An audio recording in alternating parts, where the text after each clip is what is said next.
আমার হাতে এই ডিভাইসটা হলো স্পন্দন প্রো, একটা পোর্টেবল ইসিজি ডিভাইস। এর কোম্পানি হলো সানফক্স টেকনোলজি প্রাইভেট লিমিটেড। এটা আবার ক্লিনিক্যালি অ্যাপ্রুভ, পার্সোনাল ইউজ করা যাবে, আবার ক্লিনিকে আপনারা ইউজ করতে পারেন। আর এই ডিভাইসটা শার্ক ট্যাঙ্ক ইন্ডিয়ার মতো প্ল্যাটফর্মে এটা প্রেজেন্ট করেছিল। বেশি ডিটেলস জানতে হলে এখান থেকে দেখে নিতে পারবেন। এখন দেখা যাক এই ডিভাইসের মধ্যে কি কি আছে। এই দেখুন, এটা ডক্টরস রেকমেন্ডেড এবং ক্লিনিক্যালি ভ্যালিডেট লেখা আছে। আর এই শার্ক ট্যাঙ্কে এবার করছি ডিভাইসটা, এটাকে নিচে রেখে দেবো।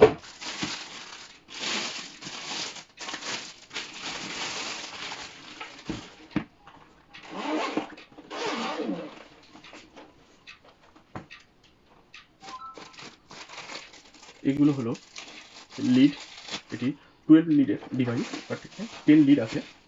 এগুলোকে এইভাবে কানেক্ট করে নিতে হয়। এইভাবে একে একে সমস্ত লিডগুলো কানেক্ট করার পর এগুলো যথাস্থানে প্রেস করতে হবে, এবং কোথায় কোনটা প্রেস করতে হবে সেটা এর যে স্পন্দন সফটওয়্যারের মোবাইলে যে অ্যাপসটা আছে সেটা খুব সুন্দর করে দেখিয়ে দেবে। এখন কাজটা কি, এই আমাদের সুন্দর ডিভাইস, এই ডিভাইসটার টাইপ সি পোর্ট আছে অথবা মাইক্রো ইউএসবি পোর্ট আছে, যার যেমন মোবাইলে সাপোর্ট করে। টাইপ সি হলে টাইপ সি বা মাইক্রো ইউএসবিতে কানেক্ট করতে হবে। করে মোবাইলে যে স্পন্দন অ্যাপ ডাউনলোড করবে সেই অ্যাপস থেকে সমস্ত কিছু দেখিয়ে দেবে কোনটা কোথায় কানেক্ট করতে হবে।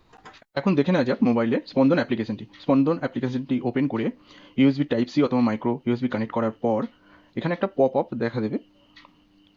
এটাকে টিক করে ওকে করার পর 12 লিড ইসিজিটাকে ক্লিক করতে হবে এবং স্টার্ট টেস্ট করার পরে এখানে পরিষ্কার দেখিয়ে দেবে কোন লিডটা কোথায় কানেক্ট করতে হবে।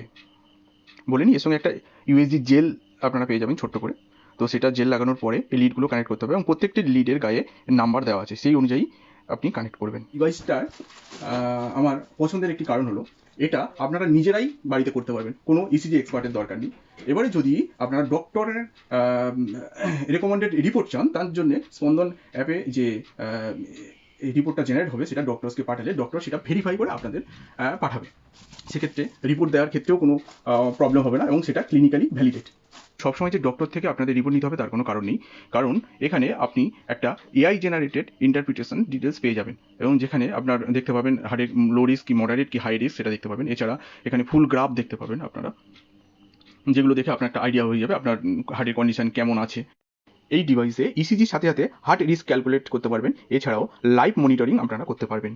সবশেষে বলবো ডিভাইসটা আমার খুব ভালো লেগেছে, আমার এবং আমার ফ্যামিলি মেম্বারের হার্ট চেকআপের জন্য। আপনারাও যদি চান এরকম একটা ডিভাইস রাখতে পারেন রেগুলার হার্ট চেকআপের জন্য। আর সবচেয়ে বড় কথা এর অ্যাকুরেসিটা 99.7%, এটা বেশ ভালো একটা অ্যাকুরেসি।